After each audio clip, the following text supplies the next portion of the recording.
Hi guys, on se retrouve dans des situations un peu particulières tout simplement parce que je suis en plein déménagement, donc j'ai utilisé une ancienne caméra parce que en fait aussi en même temps je change d'appareil photo, je n'ai pas encore de nouvel objectif qui arrive demain, donc c'est un peu la galère comme vous voyez. Néanmoins j'ai quand même voulu vous faire la vidéo sur The Walking Dead assez tôt, le plus tôt possible parce que voilà, vous étiez beaucoup à l'attendre.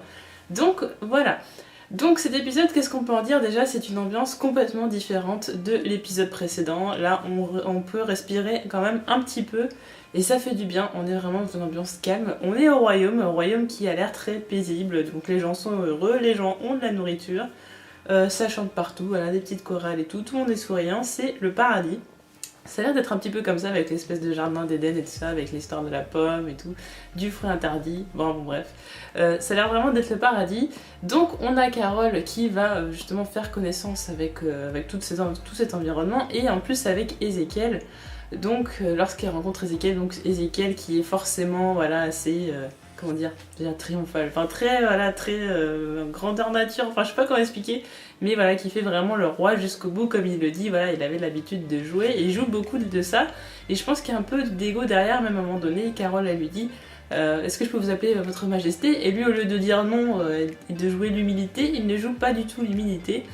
Ezekiel qu'on retrouve avec Shiva, on se demandait justement comment les showrunners allaient faire pour la mettre dans la série. C'était un petit peu compliqué, au final ils l'ont fait quand même, donc je suis assez contente de ce choix là. Également, par contre, en revanche, voilà, ce qui me gêne un peu, c'est que Ezekiel, déjà par rapport à la première photo que j'avais vue il y a quelques mois, je tique un peu parce que Ezekiel il est quand même vieux, et là on dirait clairement un mec qui a je sais pas 40 ans ou 38, un truc comme ça, et qu'on lui a mis juste des locks qui sont blanchis, voilà, on lui a blanchi la barbe, alors que le mec est jeune en fait, donc moi ça m'a complètement perturbée. Moi, Ezekiel, j'imaginais complètement genre Morgan Freeman, enfin, voilà quoi. Si je devais avoir un acteur en tête qui pouvait faire Ezekiel, ça aurait été Morgan Freeman, mais évidemment il aurait coûté trop cher. Voilà, un peu déçu par rapport à l'incarnation, mais après l'acteur joue bien et tout, il est bien dans son truc. Je préfère même au Ezekiel du comic pour l'instant, donc je suis plutôt contente. Donc au début de l'épisode aussi, donc on avait Carol donc, qui était blessée. Moi la saison dernière j'étais en train de me dire comment elle va faire pour survivre après avoir pris autant de balles. Au final elle survit, mais à un moment donné quand même jusqu'à courir, jusqu'à la division et tout parce qu'elle est mal en point, mais elle s'est pris quand même plusieurs balles dans la peau. Elle arrive encore à courir, à marcher, à bouger sans trop s'essouffler ou sans trop trébucher ou autre, et là j'ai trouvé ça quand même très bizarre. Bref, bon, mis à part ça, voilà, l'épisode est plutôt un peu sous le signe de la joie, de l'espoir, etc. Et ça fait du bien. Donc voilà, donc on avait toute l'histoire donc avec Ezekiel, avec son espèce de jeu de mots, voilà, le royaume, etc. Donc on est complètement sur un monde loufoque par rapport à ce que Carol peut connaître. Elle connaît la vie dure. D'ailleurs à un moment donné, elle dit voilà, tout ça c'est qu'une blague, c'est un cirque. Parce que la vraie vie, en dehors, ça n'est pas ça, sauf que eux ont réussi à se construire une vie bien solide que les saviors essayent un petit peu de gâcher, mais voilà, avec un compromis avec eux, ça reste quand même tranquille. D'ailleurs, on va revenir là-dessus.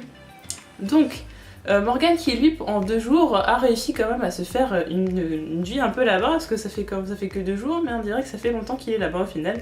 Il commence à connaître Ezekiel. Il se pose des questions, par exemple, sur le fait que les gens du royaume nourrissent les porcs avec de la viande de zombies, de rôdeurs. Ce qui est assez étonnant, d'ailleurs on se dit, bah disons, au final ils ont un petit côté un peu dark. Au final on comprend très vite pourquoi, que la communauté du royaume est quand même sous le joug de Negan également. Ce qui n'est pas le cas dans le comic, et c'était là où j'étais vraiment très très étonnée, parce que dans le comic, Ezekiel il est fort et il veut casser la figure de Negan très concrètement.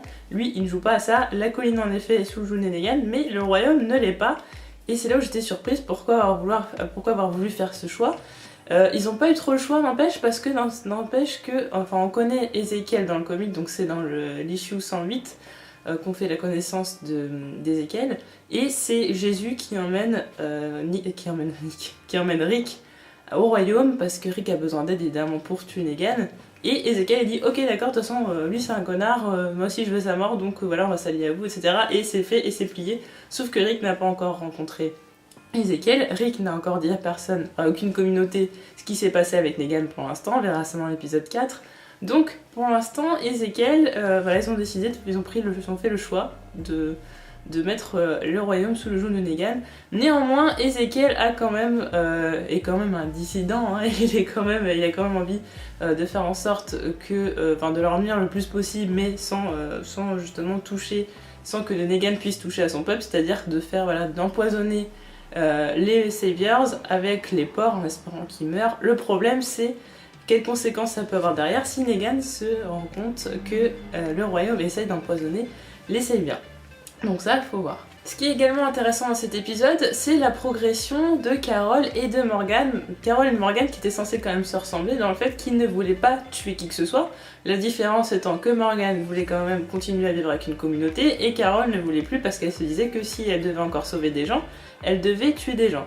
Sauf qu'en fait, Morgan va se rendre compte, d'ailleurs en parlant avec Ezekiel, ce qui fait qu'en peu de temps, en 2 jours, Ezekiel a quand même réussi à mettre le doute à Morgan, alors que tout le monde a essayé depuis plus d'une saison, donc je ne sais pas comment il fait, il est vraiment doué, c'est Ezekiel, c'est vraiment un gourou, c'est carrément ça, c'est un gourou, complètement.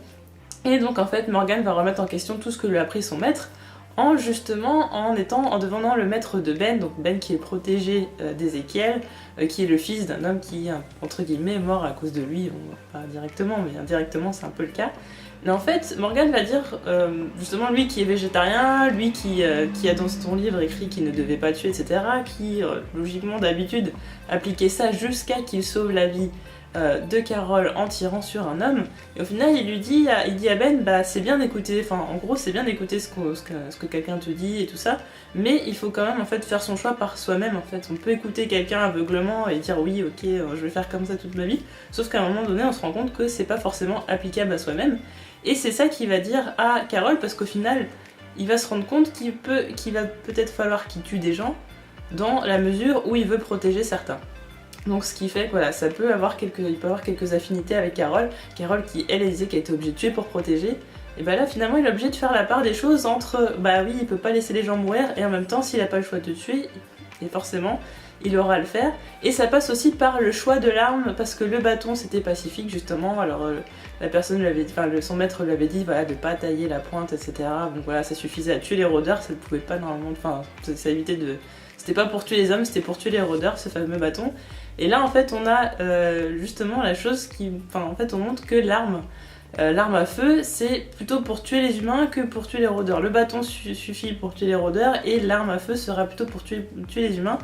Morgan qui a toujours un problème avec les armes à feu mais qui finalement va devoir s'y faire, et c'est pour ça qu'il va un peu sortir de son côté un peu soupe au lait, même s'il est très gentil, et Morgan c'est un de mes personnages préférés. Et vraiment, s'il meurt, ça me fera plus de peine que les autres personnages, vraiment. Je pense, clairement, personnellement, c'est un personnage que j'aime énormément. Et il va vraiment évoluer, et j'espère qu'il va rester encore longtemps dans la série.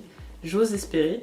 En tout cas, voilà. Et pour Carol qui, elle, fait complètement l'hypocrite, comme elle le faisait à Alexandria, avec ses petits plats de lasagne, etc. Alexandria, au tout début, la femme parfaite, voilà, la femme au foyer, etc. Là, on voit donc quand Ezekiel lui demande ce qu'elle en pense, oh mais c'est amazing et tout ça, comme dans le trailer on avait vu, on se demandait si elle était pas un peu folle, et au final c'est parce qu'elle est totalement hypocrite. Sauf que Ezekiel lui va flairer quand même le truc et dit ouais, en gros on va pas me bullshiter alors que je suis le roi des bullshitters quoi, c'est un peu ça. Et donc il va discuter avec elle et il va essayer de se rendre un peu sympathique pour pas qu'elle ne parte, parce que Carol toujours elle veut partir, elle récupère son arme d'ailleurs, etc. Elle veut partir. Et on pensait qu'Ezekiel allait pouvoir la dissuader de partir. Au final, bon, il explique qu'il est gardien de sceau, etc. À noter que ça, c'est la seule scène qui se passe exactement comme dans le comic, sauf que ça ne se passe pas avec la même personne.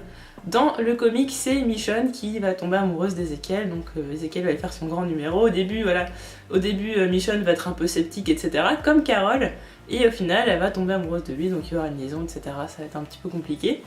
Et en fait, dans la série, c'est Carol qui a repris ce rôle-là. Évidemment, dans la série, Michonne ne pouvait pas tomber amoureuse d'Ezekiel vu qu'elle est déjà avec Rick. Mais donc, au final, Carol va toujours décider de partir, mais elle va pas partir si loin que ça, puisqu'elle a trouvé une maison qui est pas très loin du royaume. Et on a le moment où Morgan va remettre le petit truc de la boîte aux lettres. Alors je sais pas si c'est parce que lui il veut revenir la voir, du coup il saura où c'est, ou si c'est pour montrer à Ezekiel où elle est. Parce que, étant donné qu'Ezekiel a réussi à le faire changer d'avis sur des choses, sur des choses qui étaient ancrées en lui depuis des mois et des mois, peut-être qu'il arrivera à faire changer Carol. Donc je pense que c'est ce qu'elle voulait faire Morgane. A noter que Carole, elle demande comme à Morgane de l'accompagner, enfin demande, en tout cas elle laisse Morgane l'accompagner jusqu'à cette maison. Donc elle a envie de savoir où, elle a envie qu'il sache où elle va habiter. Et pourquoi pas de lui rendre visite, donc maintenant elle a plus l'idée de rester seule ou de mourir. Donc on a quand même une évolution par rapport à ces deux personnages. Donc ce qu'on peut penser pour la suite, c'est que évidemment Ezekiel et Carole vont sortir ensemble, comme c'est le cas pour Ezekiel et Michonne dans le comic. Ensuite on a donc l'épisode 2, où l'épisode 2 de toute façon, enfin l'épisode 2 pardon, l'épisode 3 on sait que ça va être centré sur Dwight et Daryl.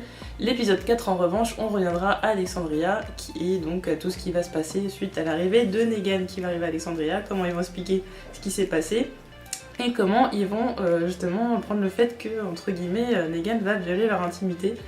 Donc à voir, et c'est exactement ce que je craignais, je sais plus si j'en avais parlé dans la dernière vidéo, mais je craignais vraiment qu'il y ait... de toute façon j'avais dit voilà, que ça me plaisait pas que les personnages soient autant séparés, qu'il y ait chaque personne à chaque communauté, en effet ça permet de pouvoir voir toutes les communautés, sauf que faire un épisode par communauté, même si je sais que ce sera sûrement qu'au début, j'ai horreur de ça et j'espère que ça va vite s'arrêter et qu'on va avoir un mélange de toutes les communautés dans les épisodes à un moment donné, parce que sinon ce sera juste chiant de faire un épisode Sanctuaire, un épisode Hilltop, un épisode Alexandria, un épisode Royaume.